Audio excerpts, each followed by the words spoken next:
कृषि दर्शन कृषि दर्शन कृषि दर्शन कृषि दर्शन कृषि दर्शन कृषि दर्शन।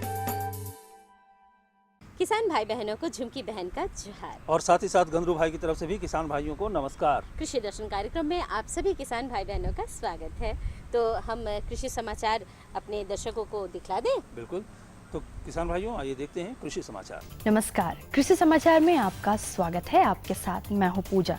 आइए देखते हैं आज कृषि समाचार में क्या है खास। राज्य में 1 लाख हेक्टेयर भूमि पर किया जाएगा रेशम कीट पालन। ICAR प्लांडू केंद्र द्वारा कई सब्जी फसलों की उन्नत किस्में जारी। एक मुलाकात सफल किसान के साथ। और अब समाचार विस्तार से।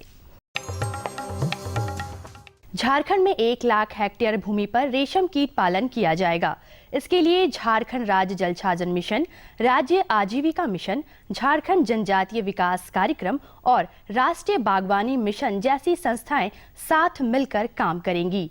1 लाख हेक्टेयर भूमि पर रेशम कीट पालन के लिए 1359 करोड़ रुपए खर्च किए जाएंगे। भारतीय कृषि अनुसंधान परिषद पलांडू रांची द्वारा कई सब्जी फसलों की उन्नत किस्में जारी की गई है। इसमें टमाटर के लिए स्वर्ण अनमोल किस्म है जो खासकर संरक्षित खेती के लिए उपयुक्त है और जीवाणु रोग की प्रतिरोधी है। मिर्च के लिए 2 प्रभेद हैं, स्वर्ण प्रफुल्ल और स्वर्ण अतुल। इसमें एक जीवाणु रोगरोधी है तो दूसरा पाउडर मिल्ड्यू रोगरोधी है। लौकी की स्वर्ण स्नेहा पाउडर मिल्ड्यू और डाउनी मिल्ड्यू रोगरोधी है। करेला की स्वर्ण यामिनी और झींगी की स्वर्ण सावनी नामक जारी किस्में भी पाउडर और डाउनी मिल्ड्यू रोगरोधी है। जब आम या लीची के मंजर का फूल खिलने लगे तो किसी भी दवा के छिड़काव से बचना चाहिए। दवा का छिड़काव करने से सही तरीके से परागण नहीं हो पाता है। फल लगता भी है तो मटर के दाने के आकार का होकर गिर जाता है। आम और लीची के पेड़ में जब मंजर का फूल खिलने लगे तब किसी भी दवा का छिड़काव करने से बचना चाहिए। दवा छिड़काव से वैसी सहायक मक्खियां भी मर जाती हैं जो परागण में सहयोग करती हैं। इस संबंध में कृषि विशेषज्ञ की सलाह है। किसान भाई ये ध्यान रखें कि जब भी आपका फूल खिल जाए तब किसी चीज़ का छिड़काव नहीं करना है। जब हम कई बार देखते हैं कि फल मटर के दाने के जैसा होकर भी झड़ने लगता है, वो इम्प्रॉपर पॉलिनेशन से होता है। क्योंकि अगर हम मंजर खिलते समय छिड़काव करते हैं तो परागण करने वाले जैसे घरेलू मक्खियाँ होती हैं, मधुमक्खियाँ होती हैं, वो सब मर जाते हैं। तो उससे परागण नहीं होने की वजह से फ्रूट सेट नहीं हो पाता है। तो इसकी वजह से ध्यान रखें कि वहाँ पे आप छिड़काव न करें। जो किसान लत्तेदार सब्जी फसल खीरा की खेती करना चाहते हैं वो इस फसल से अधिकाधिक उपज प्राप्त करने के लिए खीरा के उन्नत प्रभेद जापानी लॉन्ग ग्रीन, पूसा संयोग, बालम खीरा या पुना खीरा जैसे उन्नत प्रभेदों का चयन करें। सब्जी फसल खीरा ऐसा कृषि उत्पाद है जिसकी मांग सालों भर रहती है। राज्य के किसान खीरा की खेती से अच्छा मुनाफा कमा सकते हैं, बशर्ते उनकी पैदावार अच्छी हो।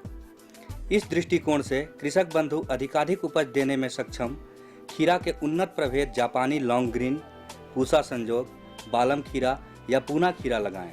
ये झारखंड के कृषि मौसम के अनुकूल है और इनकी औसत उपज क्षमता 80 से 120 क्विंटल प्रति हेक्टेयर है।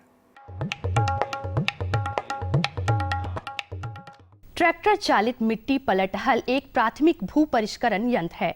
इसकी सहायता से किसान अपने खेतों की मिट्टी को काटने, उठाने और भुरभुरा बनाने का काम कर सकते हैं। इससे खेत में लगी हुई हरी खाद वाली फसलों को भी मिट्टी में अच्छी तरह मिलाया जा सकता है। किसान इससे खेत में छिटे हुए कंपोस्ट और चूना को भी अच्छी तरह से मिलाने का काम कर सकते हैं। हमसे मुखातिब है एक ऐसे कामयाब किसान जो आधुनिक खेती के पक्षधर है, लेकिन जरूरत के मुताबिक पारंपरिक खेती करने से भी गुरेज नहीं करते। अभी जिस किसान से हम मिल रहे हैं, इन्होंने बदलते जमाने के साथ अपनी खेती में भी आधुनिक तकनीक का सहारा लिया है, लेकिन कई दफ़ा ऐसी परिस्थितियां भी आई कि पारंपरिक तरीके से खेती करना पड़ा। इन्होंने अपने अनुभव और सूझबूझ का सहारा लिया और अच्छी उपज प्राप्त की। 10 केजी मटर से अभी तो फिलहाल हम एक बाज़ार ले गए थे, उसमें 26-27 सौ रुपया आया था। हाँ, मेरा तो देखिए, जब मैं खेती पहले कभी नहीं करता था, इस बार मैं किया तो मुझे लगा कि अगला साल भी खेती किया जाए। और मैं सोच रहा हूँ कि अगला साल मैंने करीब लगभग 40-50 किलो मटर लगाऊंगा। और एक नजर राज्य के 5 प्रमुख शहरों के मौसम के मिजाज पर।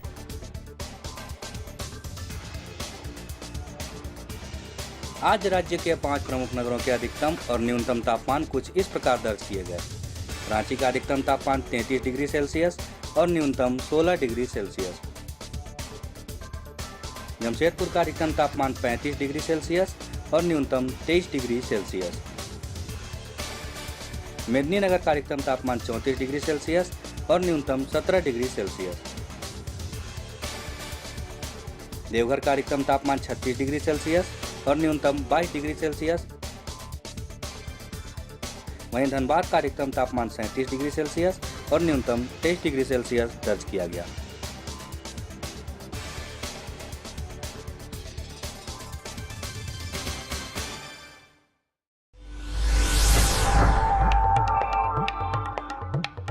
और अब मंडी भाव में आइए नजर डालते हैं अनाजों के भाव पर। आज कृषि उत्पाद बाजार समिति पंडरा रांची में विभिन्न खाद्यान्नों के थोक भाव कुछ इस प्रकार दर्ज किए गए।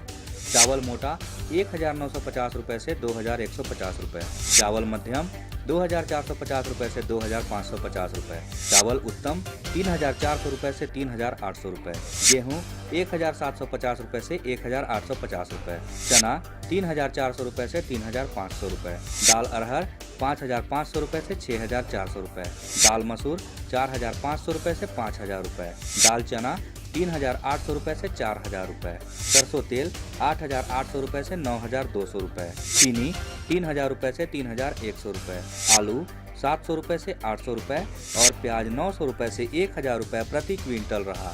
कृषि समाचार में आज इतना ही। अगले दिन अगले अंक में फिर होगी मुलाकात कुछ ताज़ा तरीन खबरों के साथ। तब तक के लिए दीजिए इजाजत। नमस्कार, जोहार। कृषि समाचार के अंतर्गत आपने जानकारी ली मंडी के भाव के बारे में, मौसम के मिजाज के बारे में और तरह तरह की खेती बाड़ी के बारे में। वैसे मुझे लगता है होली की खुमार से निकल पड़े हैं आप लोग, क्यों? बिल्कुल बिल्कुल। तो किसान भाइयों, अभी हम लेंगे एक छोटा सा विराम और विराम के बाद और भी हम जानकारी आपके लिए लेकर आएंगे, तो आप बने रहिए हमारे साथ। ये लो और बताओ। बस अरे ये क्या भैया जी, बस इतनी सी रासायनिक खाद? किसानी छोड़ रहे हो क्या? किसानी नहीं, नादानी छोड़ रहे हैं। मिट्टी की जांच कराई है। अब तो लालाजी जितनी जरूरत है उतने ही उर्वरक खेत में डालेंगे। हाँ, किसान भाई आज ही अपने जिले की नजदीकी भूमि परीक्षण प्रयोगशाला में मिट्टी की जांच जरूर करवाएं और मिट्टी में पोषक तत्व, नमी व पौधे के विकास को देखते हुए केवल जरूरत के अनुसार ही पोषक तत्व डालें। और हाँ, मिट्टी में गंधक, जस्ता, बोरोन जैसे सूक्ष्म पोषक तत्वों का पता लगाना भी न भूलें। उर्वरक और जैविक खाद के सही उपयोग से भूमि का उपजाऊपन बनाए रखें, उत्पादकता बढ़ाएं, खर्चा घटाएं और बहुमूल्य विदेशी मुद्रा बचाने में भी सहयोग दें। और हाँ, धीमी गति से नाइट्रोजन उपलब्ध कराने वाले उर्वरकों जैसे नीम लेपित यूरिया को प्राथमिकता दें और यूरिया का पत्तों पर छिड़काव करें। अरे वाह, तू तो सचमुच समझदार हो गया रे। अधिक जानकारी के लिए संपर्क करें जिला कृषि अधिकारी या किसान कॉल सेंटर। अम्मा खाना दे दो ना। सबर कर गोलू, अभी दाल नहीं गली है। तू फिक्र ना कर गोलू की अम्मा, अब की बार अपनी दाल खूब गलेगी। क्या मतलब जी? अब की बार NFSM के तहत दाल की पैदावार को बढ़ाने के तरीकों को दिखाने के लिए देश में 1000 क्षेत्र चुने गए हैं, जिसमें हमारा इलाका भी आ गया है। पर इससे हमें क्या फायदा? हमें 5 एकड़ खेती के लिए खाद और कीटनाशक के अलावा बढ़िया बीजों की एक मिनी किट भी मिलेगी। इतनी दाल का करेंगे क्या जी? अरे भगवान, सरकार ने दलहन का समर्थन मूल्य भी खूब बढ़ा दिया है और इनकी खरीद का भी पूरा इंतजाम कर लिया है। इससे आमदनी बढ़ेगी और फिर हमारा गोलू अच्छे स्कूल में जाकर के कृषि वैज्ञानिक बनेगा। हाँ। विराम के बाद एक बार फिर से स्वागत है आप सभी किसान भाई बहनों का। अब बारी है जानकारी की। तो आज गंद्रू भाई, आप कौन सी जानकारी देने वाले हैं अपने किसान भाई बहनों को? आज किसान भाइयों को हम बहुत ही अच्छी जानकारी देने जा रहे हैं, जो काफ़ी महत्वपूर्ण जानकारी हमारे किसान भाई बहुत तरह की सब्जियां उगाते हैं बिल्कुल। और ख़ास करके झारखंड में टमाटर की खेती बड़े पैमाने पर होती है, लेकिन हमारे किसान भाइयों को उसका उचित मूल्य नहीं मिल पाता है झुमकी बहन। जी जी। इसकी एक वजह यह है कि बहुत अधिक टमाटर हो जाने की वजह से उसका जो मूल्य है वो बाज़ार में नीचे आ जाता है, और ऐसे में बहुत सारे किसान का जो टमाटर है वो ख़राब भी हो जाता है। बिल्कुल बिल्कुल। फसल बर्बाद भी हो जाती है। टमाटर तो उत्पादन तो खूब होता है, लेकिन वो बेच नहीं पाते हैं। तो आप उसके प्रबंधन के बारे में जानकारी नहीं, देना बिल्कुल नहीं। आज हम अपने किसान भाइयों को ये बतलाने जा रहे हैं कि आप किस तरह से टमाटर का मूल्यवर्धन करें, उसका प्रसंस्करण करके, ताकि आपको उसका अधिक मुनाफा मिल सके। और इसी विषय पर जानकारी लेकर हमारे बीच हमारे विशेषज्ञ मौजूद हैं। जी हाँ, और हमारे विशेषज्ञ हैं डॉक्टर A.K. ठाकुर। तो आइए देखते हैं। किसान भाई, झारखंड में टमाटर की खेती तो बहुत होती है, और जब उत्पादन ज़्यादा हो जाता है तो किसानों को काफ़ी लाभ नहीं मिल पाता है, मूल्य नहीं मिल पाता है। तो उसको कैसे और ज़्यादा मूल्यवर्धन करें, इस विषय पे चर्चा के लिए आज हमारे बीच मौजूद हैं डॉक्टर A.K. ठाकुर साहब। डॉक्टर साहब, सबसे पहले बताइए कि किसान भाई को जब मूल्य नहीं मिलता है तो क्या विधि अपनाएं, कैसे करें ताकि उनका जो है मूल्य वर्धन जो है उसका जो है ज़्यादा से ज़्यादा लाभ मिल सके प्रसंस्करण विधि से। और अभी जो हम लोग परिचर्चा करने जा रहे हैं उसमें उत्पादन के बारे में हम नहीं करेंगे चर्चा, बल्कि टमाटर का जब उत्पादन, जब सीजन में इसका जब काफ़ी उत्पादन होने लगता है तो उस समय मूल्य इसका काफ़ी नीचे स्तर पे चला जाता है। तो अधिकाधिक जब उत्पादन होता है तो उस समय टमाटर का प्रसंस्करण और उसका परिरक्षण कैसे करें, इस विषय पे हम अभी यहाँ पे चर्चा करेंगे।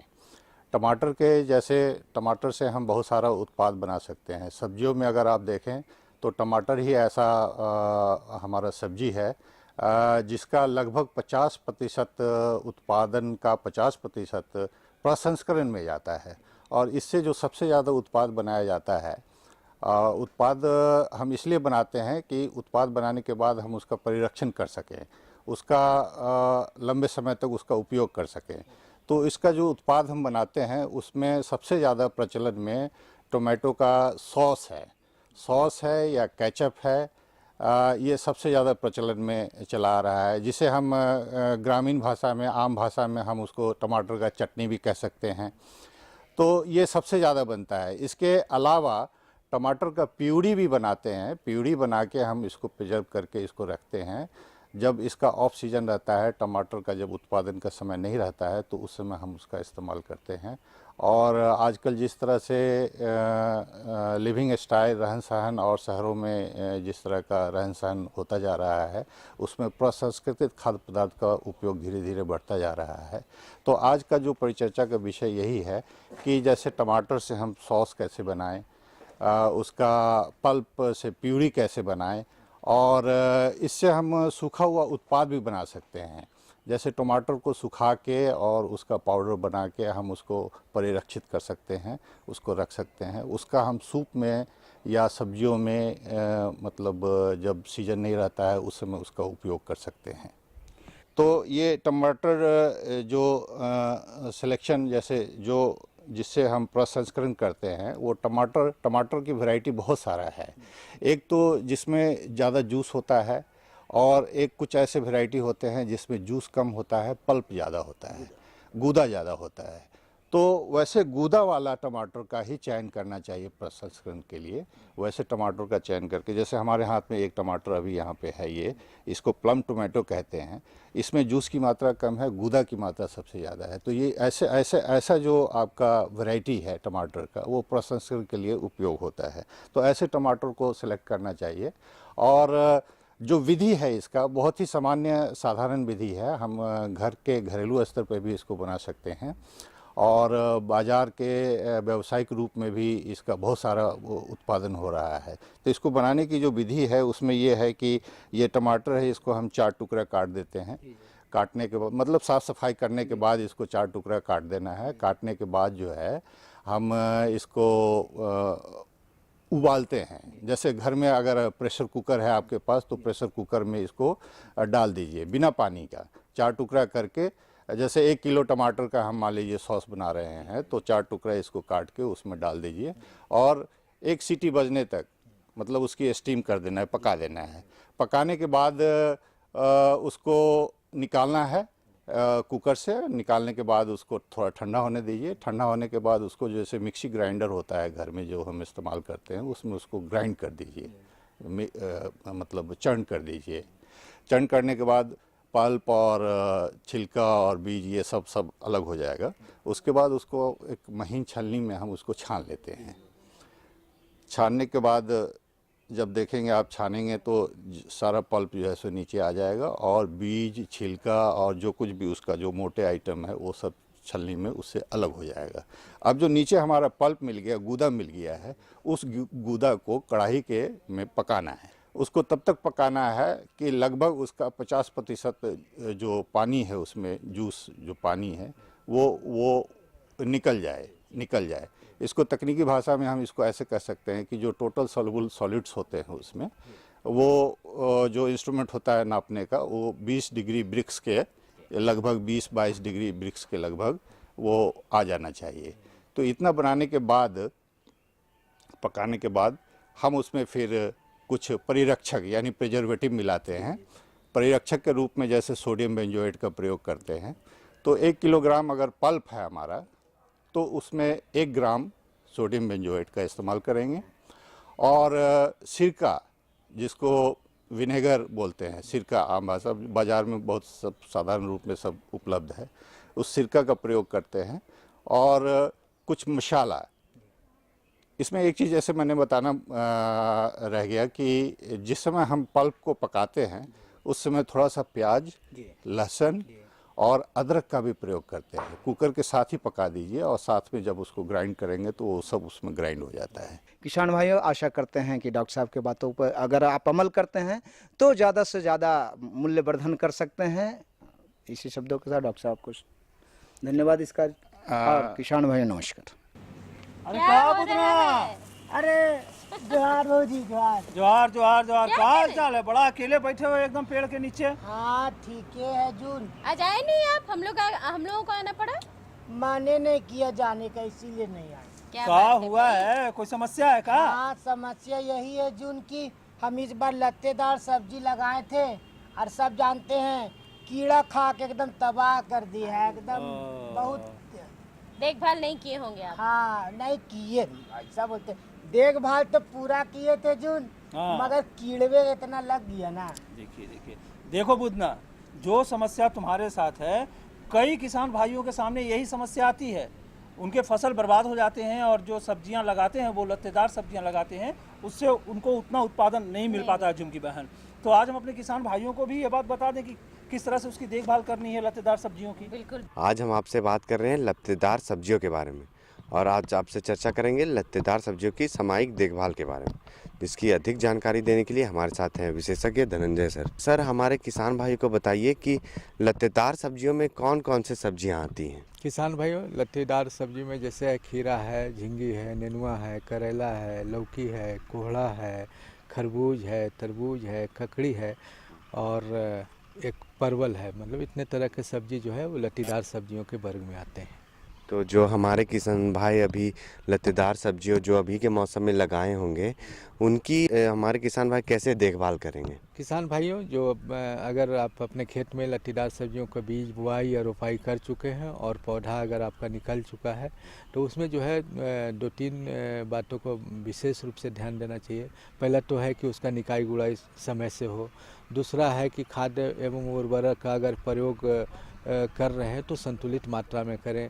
तीसरा है कि कुछ सूक्ष्म पोषक तत्वों की कमी भी जो हमारे मिट्टी में पाया जा रहा है, तो सूक्ष्म पोषक तत्व की कमी देना है।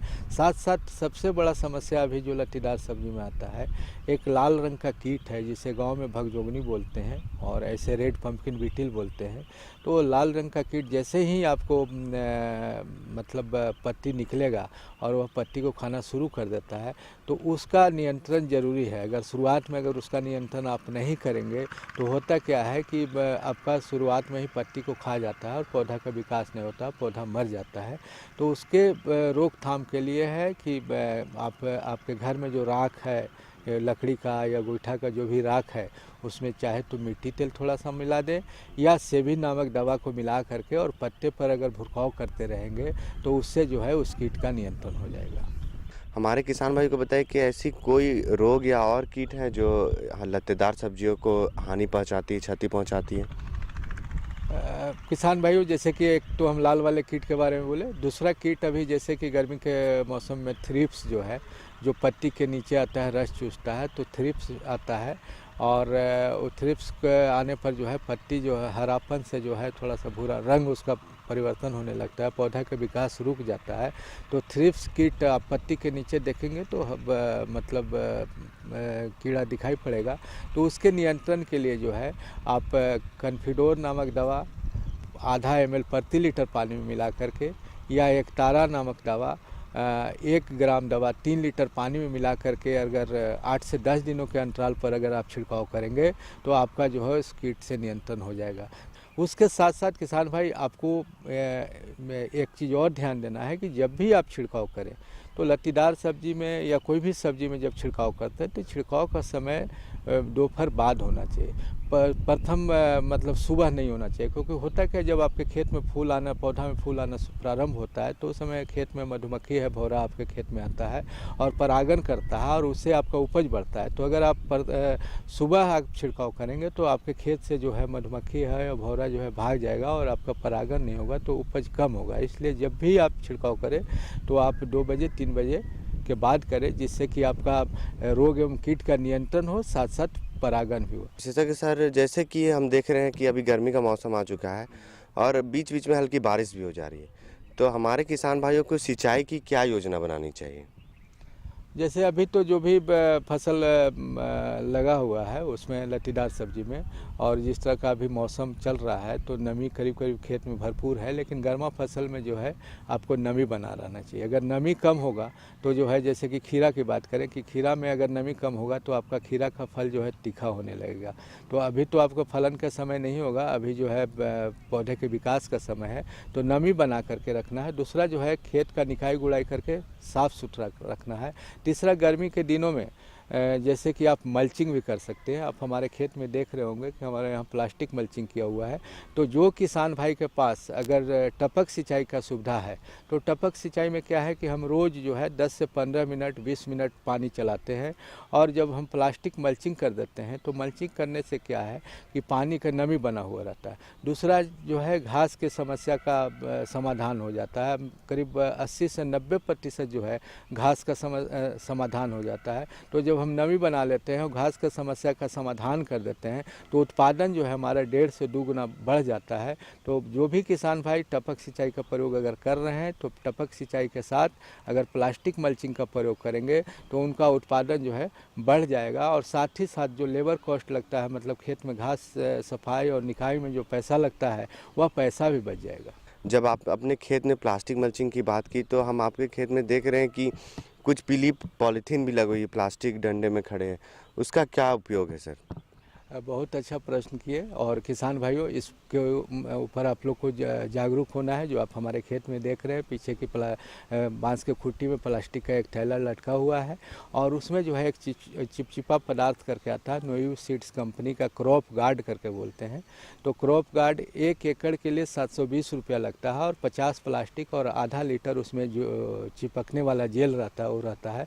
अगर आप जब भी बीज बुआई कर रहे हैं, रोपाई कर रहे हैं, उसके साथ साथ अपने खेत में अगर 1 एकड़ में 50 खुट्टी या 50 प्लास्टिक की थैली और उसमें चिपचिपा पदार्थ लगा करके कर देते हैं तो आपको आधा से ज़्यादा कीट का नियंत्रण हो जाएगा। कीट के लिए फिर दवाई डालने की ज़रूरत नहीं पड़ेगा।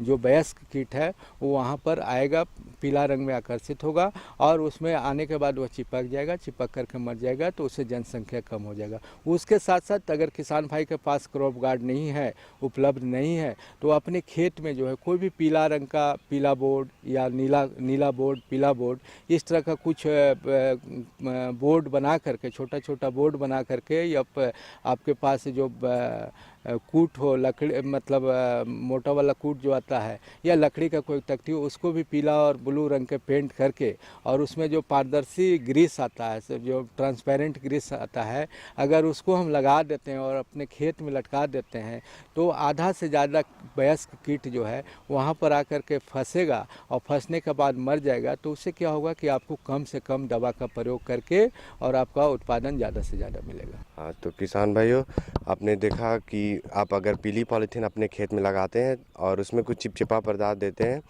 तो आप कीट से बच सकते हैं, आपके फसल बहुत अच्छे पैदावार दे सकते हैं। तो हमारे विशेषज्ञ ने आपको बहुत अच्छी जानकारी दी और मैं आशा करता हूँ कि आप अपनी लत्तेदार सब्जियों की अच्छी तरह से देखभाल करेंगे। तो विशेषज्ञ सर, आपने हमारे किसान भाइयों को बहुत अच्छी जानकारी दी, इसका आपके बहुत बहुत धन्यवाद। किसान भाइयों नमस्कार। तब मुन्ना चिंता दूर हुई? हाँ, अच्छी लगी जानकारी? बहुत बहुत अच्छा लगा जून। अब अमल करना होगा। हाँ, करेंगे जून। ठीक ठीक ठीक। तो झुमकी बहन, हम अपने किसान भाइयों को एक संदेश भी दिखाना चाहेंगे और ये संदेश है, जल बचाओ जीवन बचाओ। जीवन बचाओ। एक एक बूंद जल का हमें बचाना है। तो आइए इसी पर देखते हैं एक संदेश।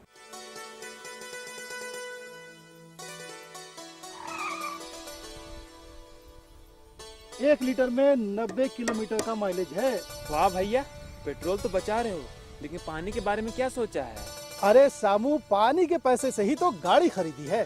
क्या पानी के पैसे से? हाँ, सूक्ष्म सिंचाई अपनाकर मैंने पानी बचाया। इस विधि से सिंचाई करने से 75 से 85% तक जल की उपभोग क्षमता बढ़ गई, जिससे सिंचाई करने पर 30 से 50% तक सिंचाई जल की बचत हुई। तो क्या हम भी इसका लाभ उठा सकते हैं? राज्य के सभी किसान इसका लाभ उठा सकते हैं 90% अनुदान के साथ, और साथ में बैंक ऋण की सुविधा भी उपलब्ध है। तब तो हमारे खेतों में आएगी हरियाली और हमारे जीवन में आएगी खुशहाली। चलिए, संदेश भी हम लोगों ने देख लिया, लेकिन कुछ और जानकारी है किसान भाइयों आपके लिए, और एक छोटी किंतु महत्वपूर्ण जानकारी है, और ये जानकारी हमने प्राप्त की है झुमकी बहन IMD पुणे से। भारतीय मौसम विभाग पुणे से प्राप्त आज का मौसम पूर्वानुमान इस प्रकार है। आकाश में बादल रहेंगे, हवा दक्षिण से पश्चिम की ओर 7 किलोमीटर प्रति घंटा की रफ्तार से चलेगी। अधिकतम तापमान 27 डिग्री सेल्सियस और न्यूनतम 15 डिग्री सेल्सियस रहने की संभावना है। अब मौसम पूर्वानुमान पर आधारित कृषि सलाह। बारिश हो तो रबी फसलों की कटाई रोक दें और कटी हुई फसलों को सुरक्षित स्थानों पर रख दें। जो किसान गर्मा धान का रोपा कर चुके हैं वे खेत में जल जमाव बनाए रखें। आम एवं लीची पेड़ों में फूल और फल लगने पर नियमित रूप से सिंचाई करते रहें। चलिए, ये जानकारी भी पूरी हुई। एक जानकारी और है, आप क्या? तो जानते ही हैं क्या है। कागज और कलम उठाना है हमारे दर्शकों को और फटाफट हमारा पता नोट करना है, ताकि आप अपने सुझाव और समस्या हम तक जरूर लिख करके भेज सके। हमारा पता है कार्यक्रम कृषि दर्शन, कृषि प्रकोष्ठ द्वारा केंद्र निदेशक, दूरदर्शन केंद्र, रातूर रांची। पिन संख्या है 834-001। तो हमें रहेगा आपके खतों का बेसब्री से इंतजार, लिखना ना भूलिएगा। तो किसान भाइयों, इसी के साथ हम सबों को दीजिए अनुमति। नमस्कार।